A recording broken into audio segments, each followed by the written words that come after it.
And the energy that's coming in from the beginning of October to the end is the King of Chalices, another person just popping up, yeah? You had a lot of people pop up in your October reading, so this doesn't surprise me that somebody is kind of filtering back through. However, I think this is actually a new person, and so it's a water sign, Cancer, Pisces, Scorpio energy, and they're coming in. Let's see what's going on with that.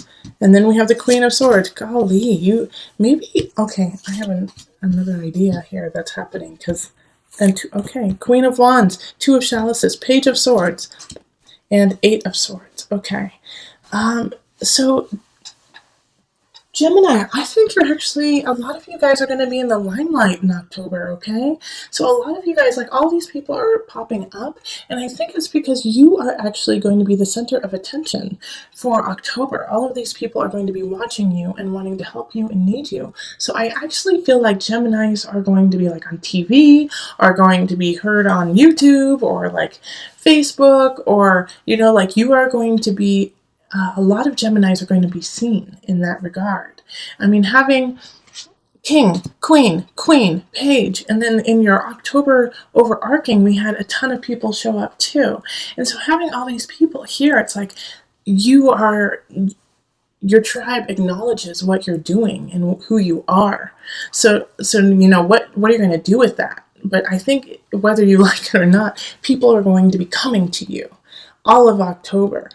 And this Queen of Wands energy, Queen of Swords, and King of Chalices all popping up. And then we have the Two of Chalices and the Eight of Swords kind of linking everything together.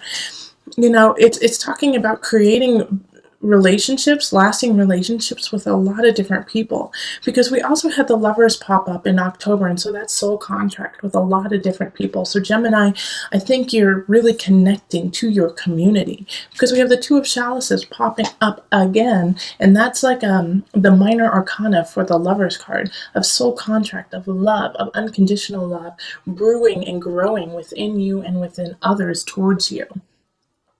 Now, the thing that's popping up here is the Eight of Swords, and that is, you know, self-doubt about your past, self-doubt about possibly helping all these different people. You know, a lot of Geminis might be humanitarians and reaching out to those in need. And this is what you are supposed to be doing. This is why in the beginning of October, you had to hone your craft, hone how you do things, get your feet wet, because there's so many people that you are reaching out to and are reaching out in your life to you.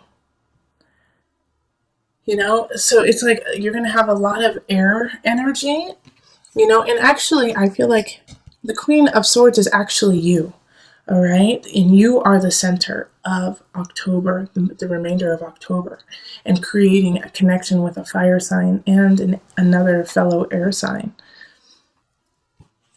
And I feel like the King of Chalices is kind of linking you to this Queen of Wands. Like this king, this water sign is coming in and saying, hey, I have somebody that you need to meet.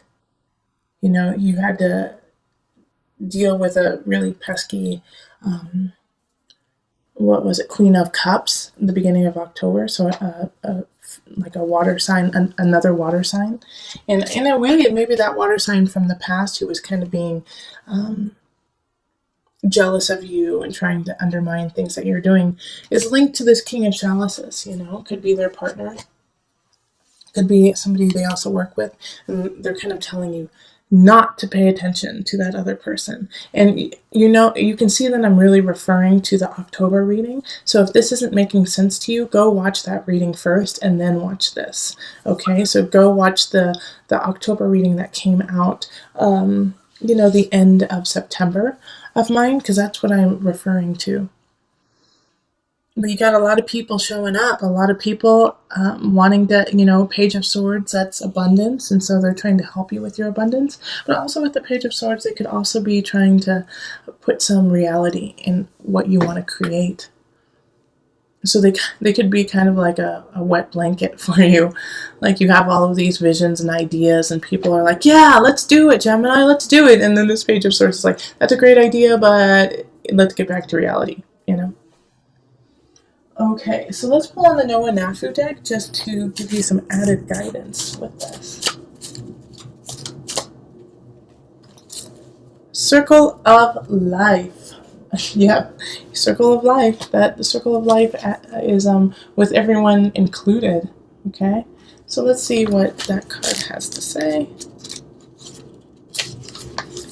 Ah, this is so you. Okay, this is perfect. With all the people who are coming into your life, this is, oh, okay, I'm just going to read it. Circle of life. Oh, I'm so sorry for the airplane again. Like, this has been going on. I started doing my readings in the earlier morning, and I think the Air Force actually practices more so in the morning, and it's a beautiful day here in Colorado.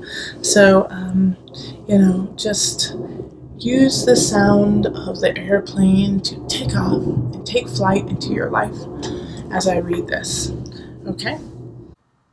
Everything is connected, and you are part of something bigger, even if sometimes that is hard to grasp. Always look for new connections and treat them as if they could potentially be very important for the future. Treat everyone equally. The more we do this, the stronger our connection becomes to the bigger picture and to each other. The Circle of Life card is indicative of very positive outcomes. If you are wondering whether pursuing a new course of action would yield beneficial results, this card is delivering a powerful yes response to you. Or if you are questioning whether your current actions and plans are leading you to positive outcomes, again, the answer is yes.